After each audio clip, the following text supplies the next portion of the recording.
Isabel Litzler, Pleiad HC, the place to be to develop your skills and grow your potential. So on today's video, I wanted to talk about preferences of companies. So basically, when companies are not investing in you, what do you do? So I want to give you 3 tips and the one mistake to avoid, especially when you're looking for a job in Switzerland. So the first thing to know and to really be aware of is that you're not everyone's employee. And I've said this in other videos before. Based on your background, based on your experiences, who you are with your values, etc., you're not everyone's employee. So what does it mean to be everyone's employee? Well, I would say probably being young is easier to find a job. And I'm not hiding this reality. I think it's everywhere in the media. If you watch television, if you see a little bit what's promoted around you, we're in a society where being young is a plus. Let's just be honest about that. So if you're young, you know, you have a lot more opportunities at large. People want to be more around you. They just like you more. They hire you more. You know, and you can see that after 40, there's a little bit of a curve is going a little bit the other way around. So it's just something that I'm describing, that I've observed, that I've seen, that is known inside the human resources function, and not necessarily something people agree with. And I just want to make that clear. Not everyone agrees with the fact that, you know, you should only hire young people. But when I'm reading what's online, what's described, you always see, you know, 5 years experience max, graduates. So all these words basically is a way to say we want young people, but not stating it necessarily directly.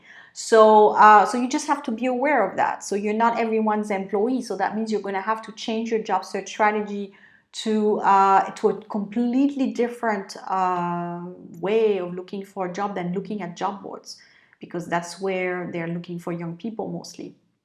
Again, I don't want to generalize. There's always a few jobs here and there, but you're not going to have a lot to apply to basically if you're above 40. So that's just a reality. So first, you're not everyone's employee. You may dream to work for P&G, but sorry, you're above 40. Chances are very low that they will hire you, or the Nestle's or the big corporate sectors. Again, they tend to hire young people. I'm not making a judgment call. I'm just saying that's just the facts. Big companies will tend to hire young graduates, people who are just starting out their careers. They can groom them. They can teach them what they want and make them evolve the way they want. So again, above 40, you're going to have to develop different strategies to find a job. So number 2, if after 3 months that you apply for your dream job with your dream company, you're not getting any kind of replies, probably you need to change your strategy. You're doing something that's not working. You're applying for companies that don't want you, or you're applying, you're fishing in the wrong pond. You're doing something that's not working. This is where I come into play. I can diagnose, you know, is it your resume? Is it your experience? Are you applying for those big companies that only want young people and you're 40? So you need to be aware of where is the hiccup in your process of looking for a job. So after 3 months, if you're not getting anything, a call or a call for an interview or something, you need to change your job search strategy.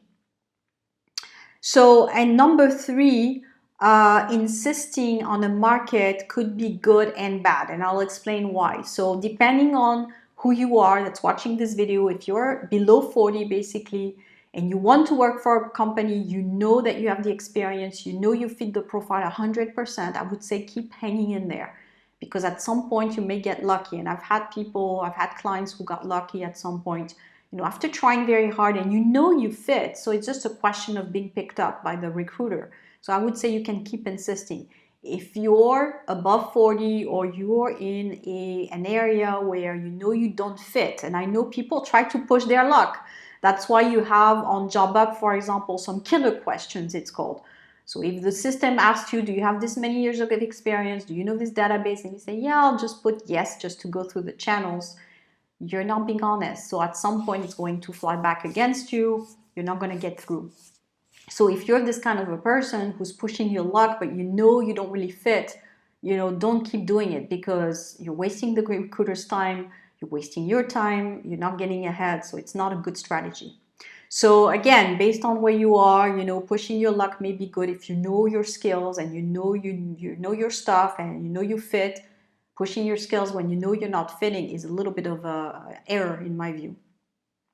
So think of that. Now, what is the biggest mistake to avoid, which is the whole point of this video? You're going to say, what is this one? I made you wait now for a few minutes. The biggest one is the CV gap. So the worst thing that could happen to you is to have a CV gap. So if you haven't worked in a few months or even a few years, you already have this gap. There's a sense of urgency to feel, to find something quickly. So the CV gap would be more acceptable if you took time to take care of a family member or a child. That's okay. I think everyone has that on their resume. But if you are, you have a gap because you did travels or you couldn't find a job or something like that, it's going to look really bad against you. So you need to avoid it to start with. So once you have the gap, okay, we work on it, we do our best to find you a job. But the best thing is to avoid the gap. So, and I'm saying again, this is for especially those of you who want to stay with this big multinationals, high income, high potential type of scenery. You need to have a zero default resume. So you need to avoid any kind of gap. Make sure you're always working on something, even if it's 30, 50%, but make sure you always have some kind of activity in your resume, a straight line, or if you did take time off, it's for something really, really special, birth of a child, support a family member that was ill, something like that. But gaps is really bad. So that's why being good in your job search is very important, because if you wait 6 months or a year, and it happens to me all the time, when people contact me after a year of not finding anything, you already have a year gap. So as a professional career counselor, all I can do is treat the symptoms as of this date. I can go back and erase the whole year you were not working, and you already have to deal with this now. So avoid the gap. When you lose a job on Monday, contact me that same Monday. If you know you're losing your job next Monday, contact me now. So you cannot be early enough to take care of your job search. Market is quite tough on this. You have to evaluate, your chances of losing your job, already be ready in some way. If you're thinking about contacting someone to help you a year after, it's too late, or it's already more difficult and the chances drop of finding a job. So try to have some visibility. You're in a situation now where you have a big chance of losing your job, already have a plan. So in case you lose your job, you know exactly what to do. Or you just lost your job, you don't get a package, you're on your own, don't waste any time. Either you know exactly what you're going to do, or you need to work with people like myself. But treating the unemployment gap early on is better, and I cannot insist on this enough, than waiting until you lose your job. So that's the last thing I will leave with, is avoid gaps. I talk to you soon. Bye.